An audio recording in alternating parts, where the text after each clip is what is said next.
It's time for the Douglas Coleman Show. Smooth and Savvy is joined by some of the hottest talent in the entertainment industry, from musicians to authors and all those in between. And now, ladies and gentlemen, here he is, Mr. Smooth and Savvy himself, Douglas Coleman.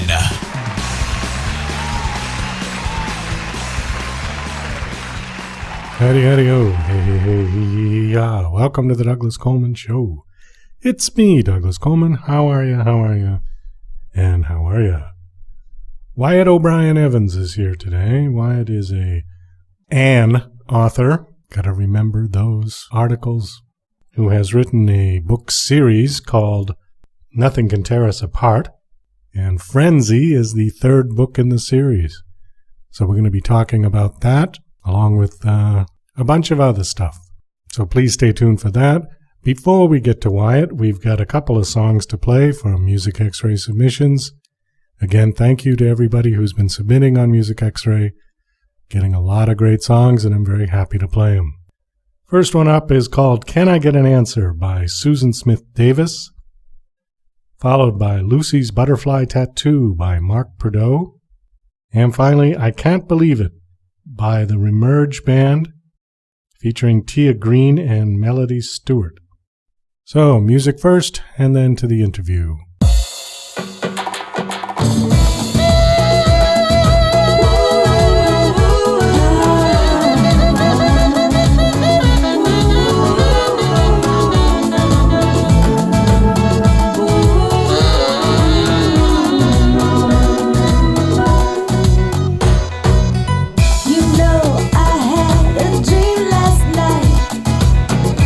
You were telling me things were alright.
butterfly tattoo the day she turned 22, and it was a good one. She was just sitting out on the porch, carrying the torch for her generation. She lived in Boston for a while when she was just a child, but Boston and childhood are so far away now, and losing innocence is a gradual process, and how we tend to ignore it early on. So busy searching for an identity that it takes a while to see our innocence is already gone. Lucy got a butterfly tattoo, but now she's 52, and it don't fly as high.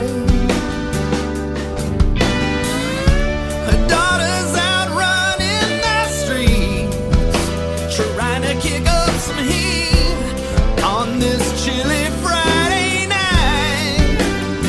Oh, now don't you know that she would love to go and hang with her, but now it seems that torch has long been passed. The lessons that Lucy's learned, she's saved up to give to her, and now she knows the daughter won't ever rest, and she will never accept that she is not much different. You see, the daughter's just the same as Lucy when Lucy was 23. Remember how you swore you'd be a better mother than you thought your mother had turned out to be? Well, inevitably,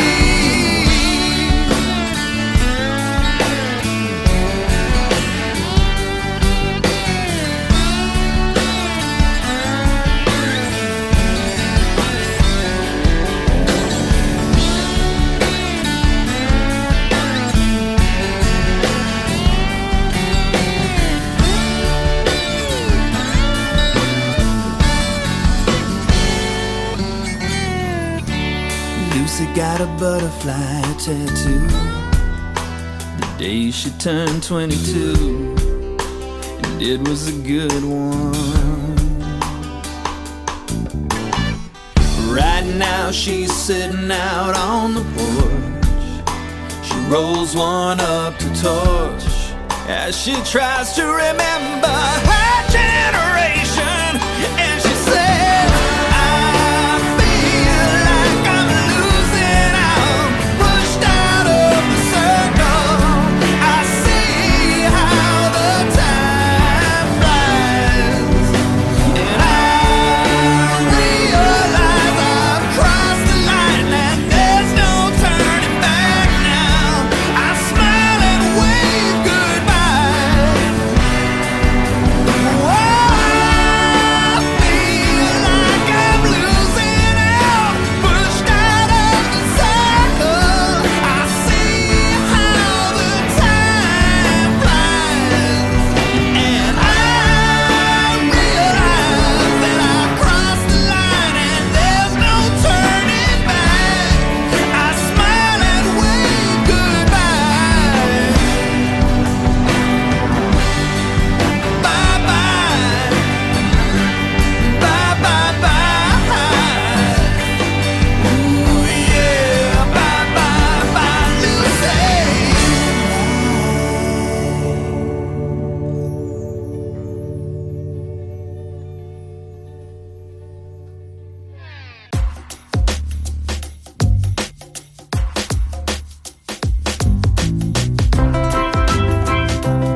You made all the complications.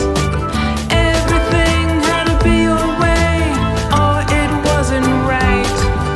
I had enough, all I could take. I ain't putting up no fight. I can't believe it. No, no, no, no, no. I can't believe it. No, no, no, no, no. I can't believe it. No, no, no, no, no. I can't believe it. No, no, no, no, no. I just can't believe it, no. No, no, no, no.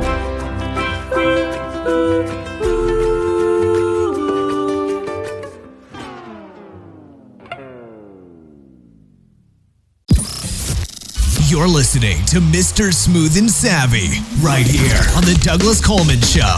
We'll be right back after these commercial messages. DJC Music and DJC Productions are pleased to announce a brand new website.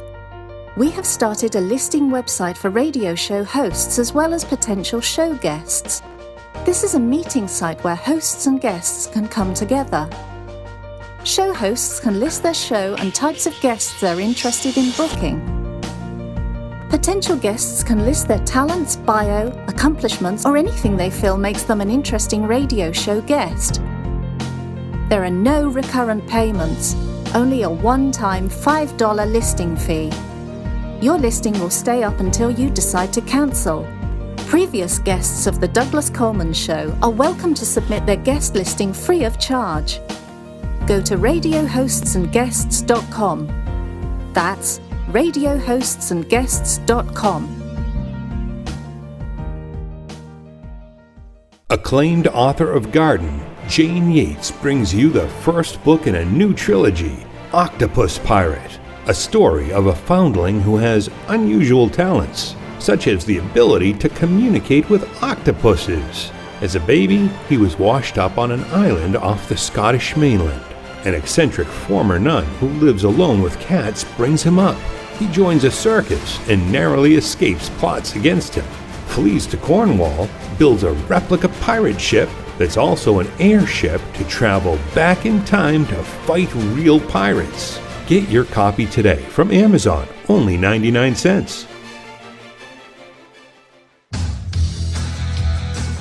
Hi there, this is Stuart from the UK, record producer, engineer. You might have heard of me. I've worked with artists from Elton John to Led Zeppelin to Bad Company, Twisted Sister, Robbie Williams, Oasis, many, many great bands and artists in the past and the present and hopefully in the future. But you can work with me as well. You know, all you got to do is get in touch with me on epsmusicproductions.com. That's EPPSproductionsmusic.com. And I can help you with your productions and with your recordings. A lot of people do home recordings now, which you can only take so far. Maybe they need a bit of professional help. So get in touch with me and we can sort it out. And thanks for Douglas Coleman for giving me this spot. Thanks a lot. Cheers, bye.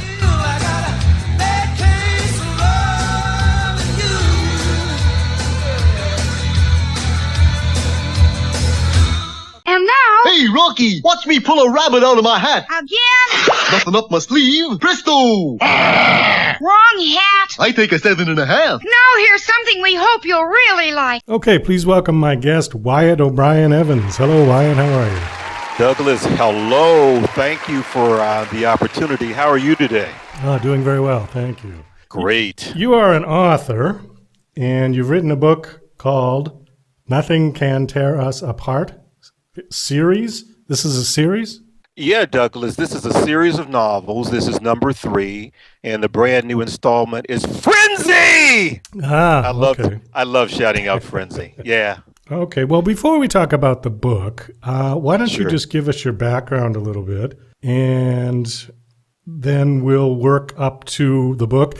And actually, since this is number 3, why don't you tell us, you know, when you get to the point of where you started writing, tell us a little bit about book 1 and 2, and then we'll talk about book 3. I'm a born communicator because when I was 9 months old, Douglas, I began speaking in full sentences, and after that, you just couldn't shut me up. So I'm a native Washingtonian, and I just have always loved communicating. In our household, we were heavily into the news, debates, that sort of thing. And I went to George Washington University in the District of Columbia, and I have two BA degrees in journalism and political science. And right after I got my first full-time communications job, I began to write for publications like the Post and other publications, and I continue to do that. And I realized that I had a book inside of me just waiting to burst out.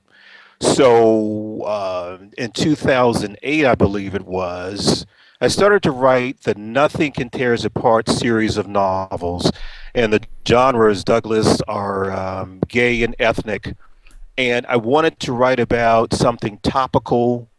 I wanted to, being an openly gay man, of course, I wanted to deal with issues that particularly impact the LGBTQ, the gay, lesbian, bisexual, transgender, and questioning community. So the first book was in 2008, and the very new installment entitled Frenzy is, I just released it a couple months ago. Okay, so what is the book about? You said it's topical and it's about a gay man. Right. Actually, it is about the series is the ongoing saga of Wesley and Antonio, and they are a romantic monogamous couple. And Wesley is a wealthy black entrepreneur celebrity, and then you have Antonio, who is Latino, who is his partner and chief of security. And they meet for the very first time when Wesley interviews Antonio for the position of chief of security.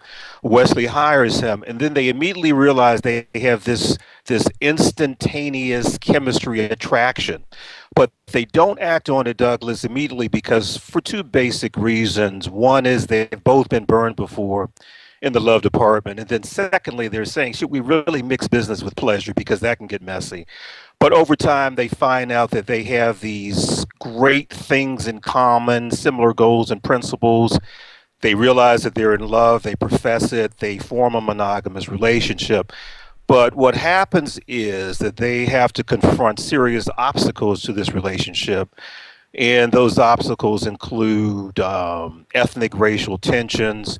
Antonio isn't able to deal with Wesley's celebrity.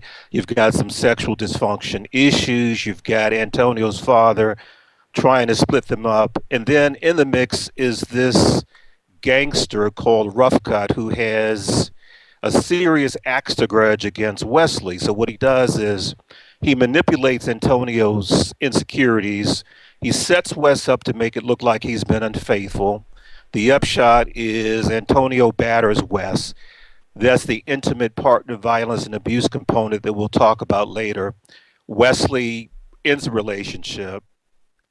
Later on down the line, as Antonio is trying to get back with Wesley, Wesley gets some insight into his behavior, but something tragic happens to Wesley in that he splits into an alternate personality, Douglas, by the name of Walker, and Walker is the polar opposite of Wesley, and he puts Antonio through this world of pain. So the reader has to figure out, A, will Wesley stop being cray-cray or crazy?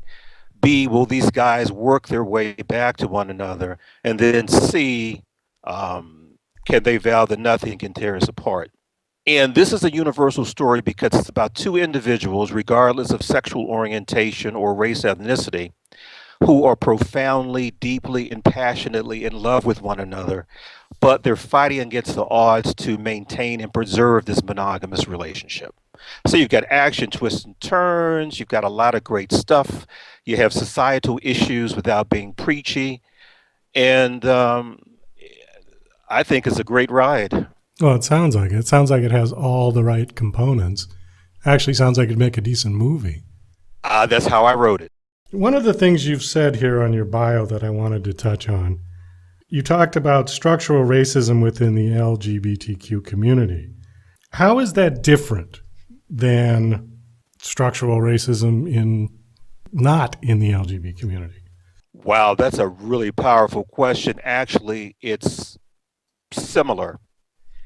I wrote a series a few years ago for Belerico, which is a LGBTQ online and print publication. And I wrote a series about racism within the LGBTQ community, and it was like 4 or 5 parts, and it was syndicated in a number of venues. And, I believe that, the LGBTQ community, Douglas, is just a microcosm of the larger community, and it can tend to have the same issues as the straight community, particularly as far as racism, discrimination, and other critical issues. So I don't think there's a whole lot of difference. I think both communities can practice discrimination, racism. So I really don't think there's a big difference between the two. Well, I find it interesting because, Yep. First of all, racism, when you say racism, it's a big subject, okay? It's a big topic. And after this political election, it's become a huge topic, all right? Yeah. So, but it seems like it's twofold in the gay community, because certainly there are a lot of people in the United States that are anti-gay, from the real bad homophobes who think that gay people should just be taken out and killed, to the ones that say, okay, well, you leave me alone, but I don't agree with the marriage thing. They think it's immoral. They come from a religious background perspective, okay? And then you've got people that are perfectly fine with it. So I'm curious, like, where the line is between racism and homophobia, or is it just kind of get blurry? Do you know what I'm saying? Yeah, it's kind of a messy, there are no clear, clean-cut answers. A straight person, a gay person can be racist, discriminatory. You can have a straight person who can be a homophobe and discriminatory or racist. I think that the LGBTQ community needs to be more inclusive as far as people of color. They've come a long way. For example, the various organizations have come a long way, but there needs to be more of the walk. And one of the main reasons why I'm writing the Nothing Can Tear Us Apart series of novels, Douglas, is because I wanted to show that there were 2 openly gay men of color who are accomplished, who have, goals and principles, and they're basically positive images. And unfortunately, you still don't see enough of that in the LGBTQ community. And that's one of the main reasons why I decided to write the novel, because I wanted to portray these 2 men of color who are accomplished, who are established, who have positive things going on. But just like everybody else, they have their traumas, they have their issues, they have their vulnerabilities, they have their foibles. Do you think that being gay is less accepted in the African American community? Or is it about the same as if a white person is gay? Oh, wow. There is not a clear-cut answer on that one either. However, unfortunately, sometimes the Black church can be more judgmental where that is concerned, and that's a problem. And the church is a really important institution in a lot of Black people's lives, be they gay, straight, bisexual, or whatever. So I don't think there's like a clear-cut answer, but I know that the Black church can be more judgmental than it needs to be or should be.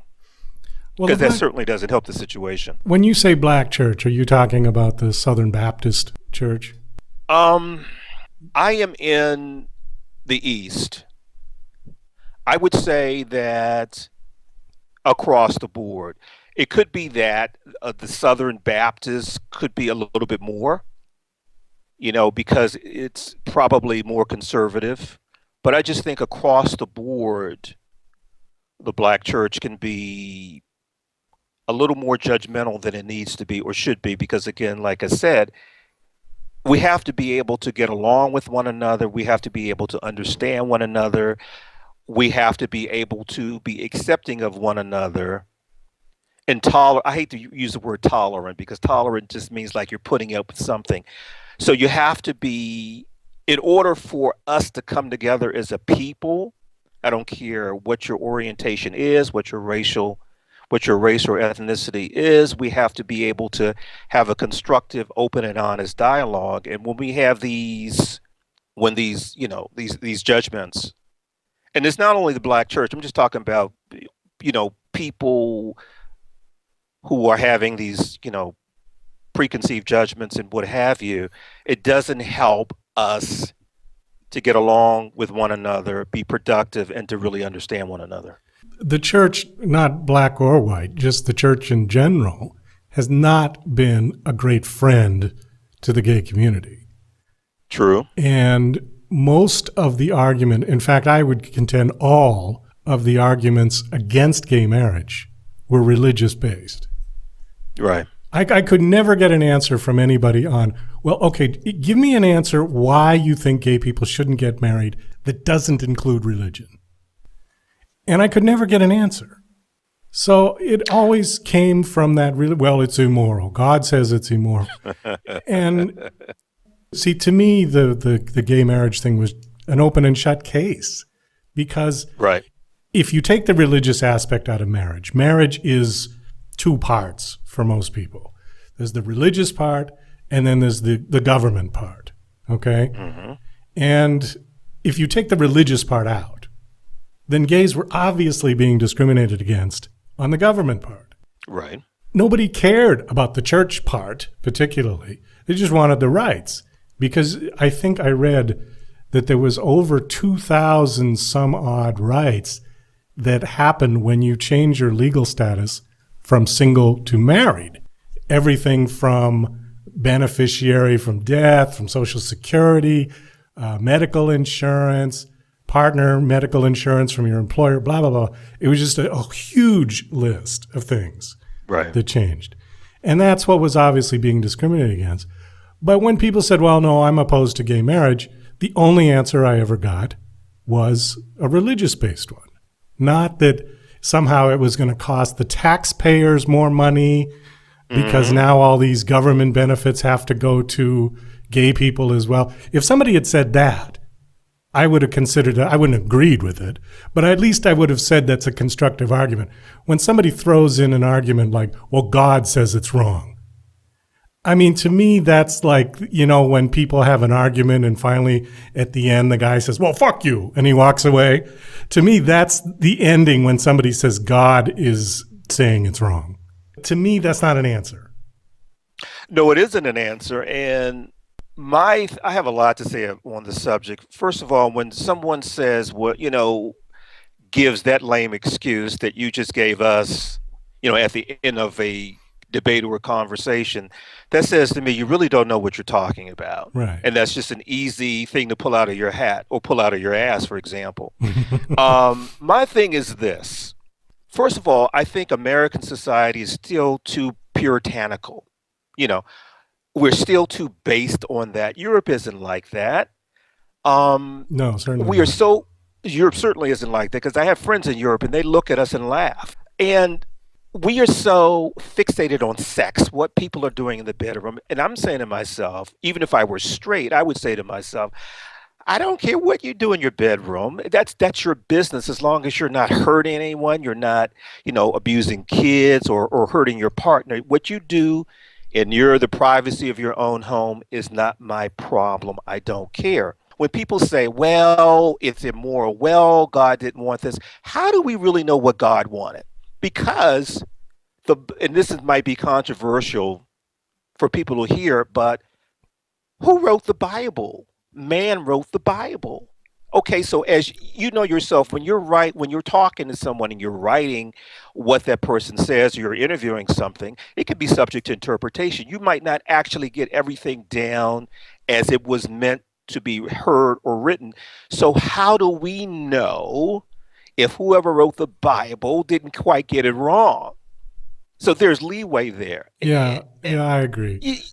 You know, and I always say that to people, and that sort of just like shuts their mouths for a while, because again, man wrote the Bible, man is fallible. Isn't it possible that man made a mistake, or the woman who wrote the Bible, isn't it possible that they made a mistake, that they didn't correctly, entirely, absolutely interpret what God said? The hardcore Christians will tell you that the Bible is not up for interpretation, that you must follow it verbatim. Sure. See, I don't agree with that. I don't agree with it. And again, like I said, who wrote the Bible? You know, and like I said, man is fallible. We make mistakes. It's all subject to interpretation. So I'm just saying to myself, just be concerned with what you do in your bedroom. And, you know, how is gay marriage? How is gay marriage really affecting you? Right. With all the other problems that we have to deal with, particularly now, how does it affect you? And why are you so absorbed by it all? Why? I contended that when the Civil Rights Act got passed in 1964 or 5, and Jim Crow was ended in the South, that was actually more of a change for people, because all of a sudden now blacks and whites were sitting together at the lunch counters and sitting together on the bus and sitting together in the schools. That affected people's daily lives more than gay marriage would. I totally agree. Yeah. And so, you know, people got over that. So this is a lot easier because you won't even see it. I mean, it gets complicated with some people, but I don't see it as a complicated problem. Right. And you know what? This is another reason, Douglas, why I write the Nothing Can Tear Us Apart series of novels, is because I want to display this couple who just happen to be two men who, like I said, they're trying to love one another, and they're no different from straight people with their issues. That's what I wanted to see, and particularly I wanted to show a couple of color that way, because again, you know, too many straight people, I believe, still think that all we do as gay men, for example, is swing from the chandeliers and have sex 24/7. Well, I mean, if I had the time, maybe I would, but I don't have the time to do that, nor the energy. So, and I don't think a lot of us do that. We go to school, we raise families, you know what I mean? We have to do stuff like that, make a living. So it's not a 24/7 sexathon. So there you have it. As far as the actual gay argument, nature versus nurture. Okay, this is the one that always comes up, because people say, well, if it's nurture, then that can be fixed.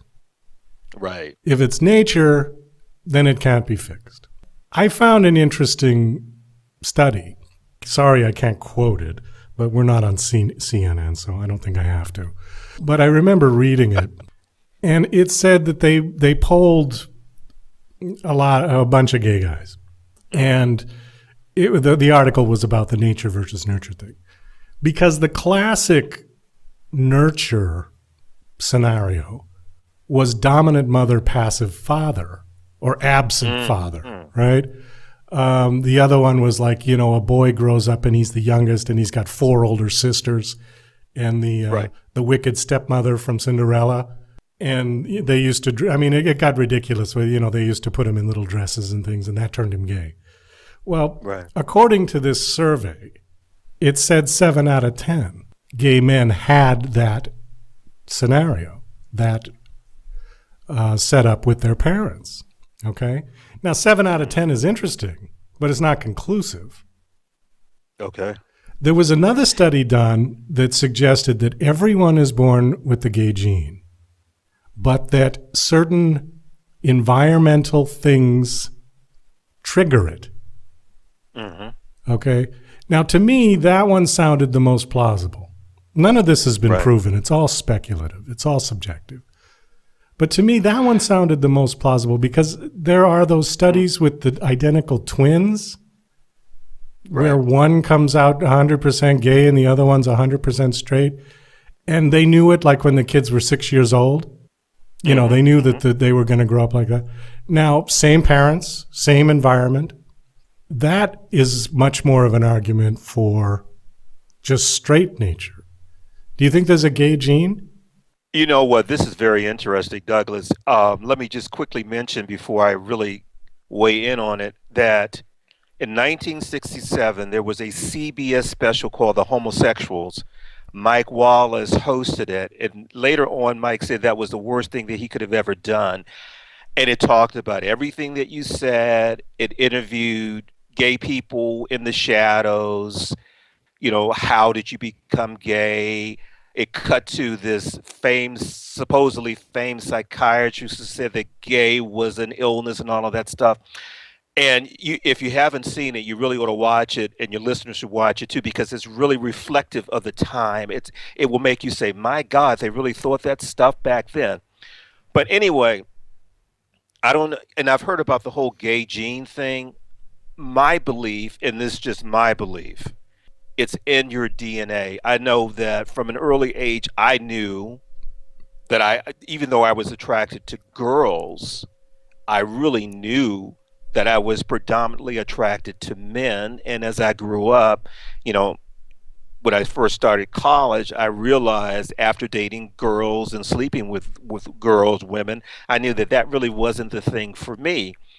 And most of my friends and associates say, yeah, we knew that we were gay from a very, very early age. So, and some studies have said that it is definitely in your DNA. Just my experience and the people that I know, I think it's just your DNA. I agree with that. There are studies that suggest that a lot of things behavioral in human beings are attributed to DNA. We probably just haven't identified those specific genes yet. I mean, let's face it, they're not that big. It takes a hell of a microscope to actually see them, you know? Yeah, okay. And DNA in itself is only 25 years old, 30 years old maybe, in practical use. I'm thinking back to the O.J. Simpson trial. It was the first trial that really That's right. used DNA evidence in the court, you know. So I would agree with that. On the other side of that too, if you ask gay people, you know, well, if it was a choice, I mean, obviously nobody woke up one morning and said, you know, geez, I think I like guys. I mean, nobody's done that. Just like nobody heterosexual said, you know, well, I really, really like women, you know. It just happened, right? The hypothetical that if you could choose, would you have chose to be gay? Now, are you asking me that? Yeah, I'll ask you that. You're asking me that? If it was a choice, you know? Oh, wow. I believe I would choose to be gay. You would? Why? Or same gender loving, SGL. That's SGL, same gender loving, is synonymous with gay. Why? That's all I really know. And I'm very comfortable with it. It's part of me, just like my race, ethnicity, being a man. I really don't see myself any other way. You wouldn't see yourself now being married to a woman, having kids. I don't know exactly how old you are. Would you be old enough to have grandkids at this point? Probably. Probably. Okay. No, I couldn't see myself married to. I mean, women still attract me. I find them beautiful and all that wonderful stuff. And you know, a great set of legs turns me on. Be they belong to a man or a woman. I couldn't see myself married to a woman now. I could see myself being. I'm single right now. I could see myself being married to a man, having children because I love kids. But being married in the heterosexual sense, no. Okay. And I've got many friends who are heterosexual who are married. So, and that's just not for me. How is gay adoption because it used to be non-existent? Very difficult. Right? Yeah.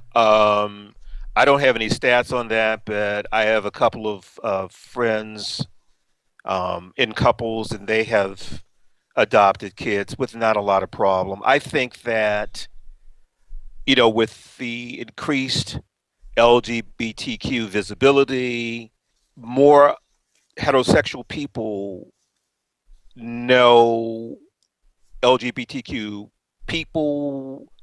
They're their neighbors. They work with them. Some of their family members are. So I just think there is a better understanding of the community, and people are just not as wedded to these crazy notions that, okay, if a gay male couple adopts, they're going to turn the boys into, gay boys, that sort of thing, or they're adopting these kids to molest them, which is further from the truth. So I think we have come a long way as far as acceptance is concerned. I really do, and that's a really good thing. Well, you mentioned a Mike Wallace thing. I think I've seen clips of that. I don't remember watching the whole thing. You said that was 1967? 1967, yeah, because I have it in my library. 40 years ago, 50 years ago, right? 50 years ago, Good yeah. grief, 50 years ago.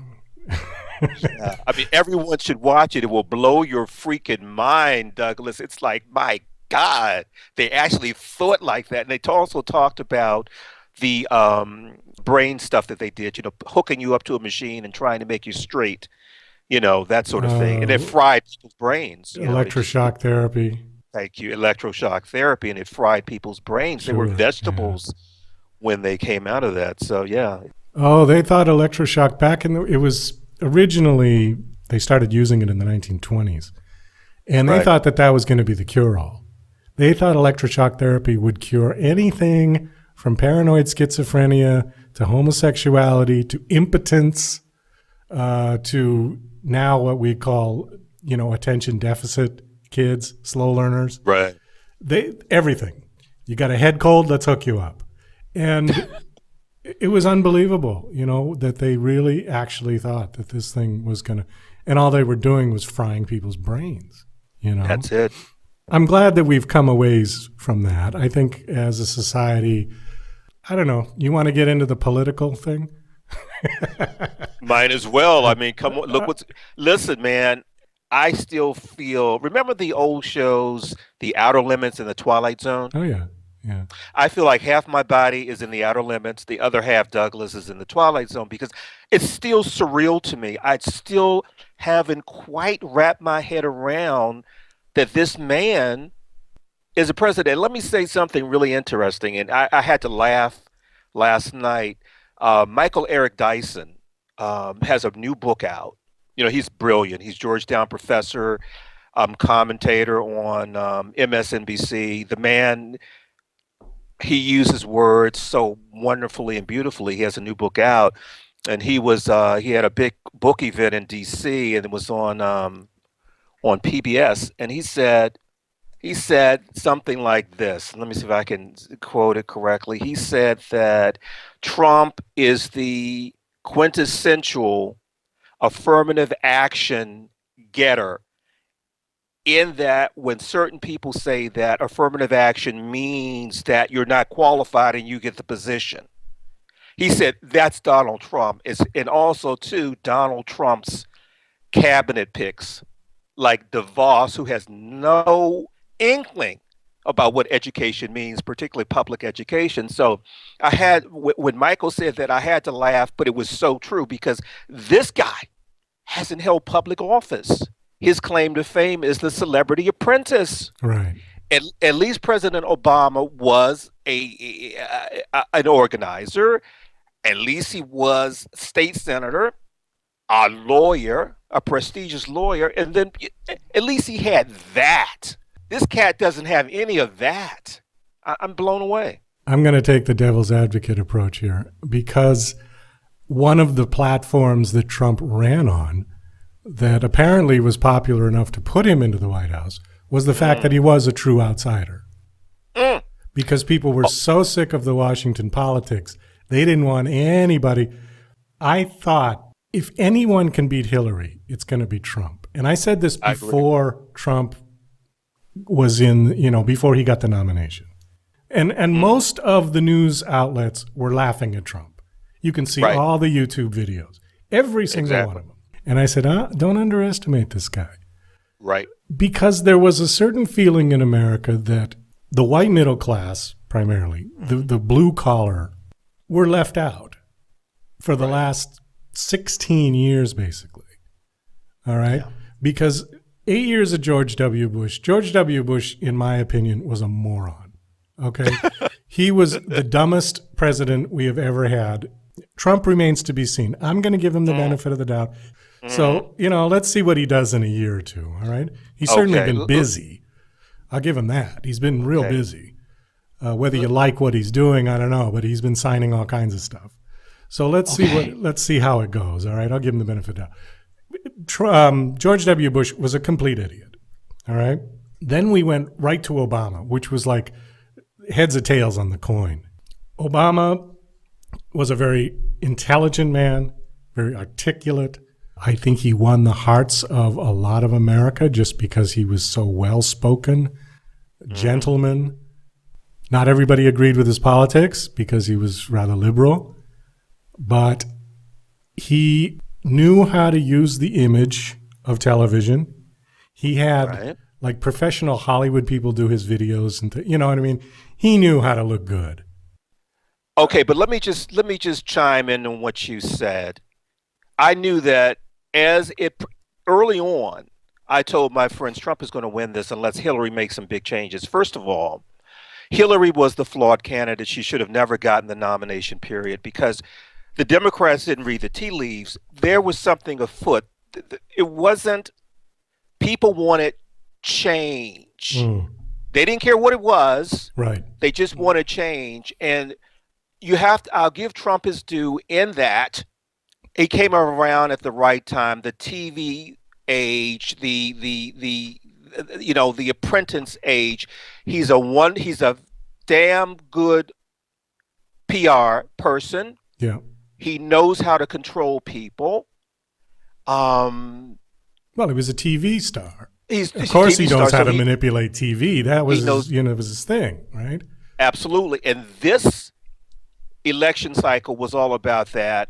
And the internet, Twitter. Right. The internet and Twitter. I mean, I'm all for change too, if it's positive change. But this guy, I would have said to myself, I didn't vote for Trump. I would have said to myself, sure, I want change. We're being screwed. The middle class is being screwed. But this guy doesn't have look at his portfolio. He hasn't run anything. And sometimes I think you can want change so badly that you screw yourself up. And I'll bet you that next year this time, Douglas, you're going to have so much buyer's remorse that it's not funny. I mean, this so-called executive order that he signed was the worst thing that he could have done, because those 7 countries that he listed weren't responsible for any terrorist attacks. I believe Saudi Arabia was, but Saudi Arabia wasn't on there. I mean, what he's doing is handing ISIS another good reason to inflame the Middle East. I mean, what he's done is just totally crazy. It just makes no sense. Well, I agree with you about there should have been more. If he's going to do this, there should have been other countries on that list. Yeah. I think he left out Saudi Arabia. I think he left out Pakistan. I think he left out Afghanistan. It's not anybody's right to come to the United States if you're not a U.S. citizen, okay? Mm-hmm. Because every other country in the world requires something for you to come in. Now, we have agreements with certain countries. If you've got a U.S. passport, you can get on a plane and go to Europe. And you can go to any of the countries in the European Union and a couple that aren't in the European Union. If you want to go to China, you need a visa. If you want to go to India, you need a visa. Some of the places now have visa on arrival. Or you land at the airport, you go to the window, they take your picture and sometimes your fingerprints, and you pay $30 and you can get in for 30 days. Now, obviously, there are issues with people coming into the country that we don't want, okay? Right. The problem with us is the system. Okay, now I've traveled outside of this country. I traveled around the world, been to many different countries. And the one thing that we don't have that every other country has is they check you on the way out. We don't do that. Mm-hmm. And I kept wondering why. These little 2-bit countries. I mean, I don't mean to sound so arrogant, like, well, you're going to get letters. States, you're going to get letters. But like, okay, Laos. That was one place I've been. Right. Laos, you go in, they take your picture. They don't take your fingerprints. But when you come back out, you've got to go through the same checkpoint. It's identical on the way in as the way out. They want to make sure that you're not in the computer, that the police aren't looking for you, and you're trying to get out of the country. We don't do that. And I just don't understand. That makes no sense to me. If we don't have the resources to do that, get the resources. Well, look, I agree with you. And I have to say that, as we all know, perception is reality. Trump did not take his time to write that order. He did not consider everything and the ramifications. The order will keep out scientific experts that could help us, for example. It's going to put a bad taste in the mouth of our allies. It's going to inflame the Middle East. We have American soldiers that are working shoulder to shoulder, with the Iraqis. What's that going to do? How is that going to affect the people, our soldiers, our great Americans over there? So this is what I'm saying. You got to think. He is the reactor in chief. He doesn't think stuff out, and it's only going to get worse. I mean, I feel like, I don't know about you, but I feel like he's been in office for a whole year, and it's been 10 days? Yeah, well, a lot's happened. Like I said, he's been busy. He's definitely too busy. Too busy, perhaps. Yeah. Too busy. You don't have to do all of this. It's too busy. And if you think stuff out, you just have to think things out and weigh the consequences and the ramifications. But he doesn't do that. He doesn't do it. I mean, well, he creates policy via Twitter. True. Well, this whole campaign was like that. So, I mean, I'll give him credit for being consistent, because his whole campaign was, he put his foot in his mouth so many times with, rather offensive comments to people. Right. And he just didn't care. And he kept going on. There was never an apology from him. But on the other hand, I think we have as a society become a little bit too thin-skinned. Sometimes I get tired of this... what is it called now? Political correctness. A little bit, the political correctness, and what is the safe zones on college campuses, safe space, something like that. Right. I didn't have that when I went to college. I didn't need that. If somebody insulted me, okay, you deal with it. There was something in a college in Missouri that I just saw where they passed some sort of thing that if somebody insulted you, you had the right to call the police. I mean, come on. Are we getting a little too hypersensitive? Get a little thick-skinned. You know why? Because I am of the opinion that adversity and conflict builds character. And it does. Wouldn't it be nice if the whole world could join hands and sing Kumbaya? Oh, yeah. Well, it would be. It would be fantastic. We're not there as a human race yet. Not when you have people beheading people in the Middle East because they don't agree with your philosophy. Right. Not when we have children starving in India. Not when I go on and on and on. We're not there yet as a human race. We're not ready to all hold hands and sing Kumbaya. I agree. So I don't think we should waste our time trying to get there just yet. Let's fix the problems we've got now and take sort of baby steps towards that.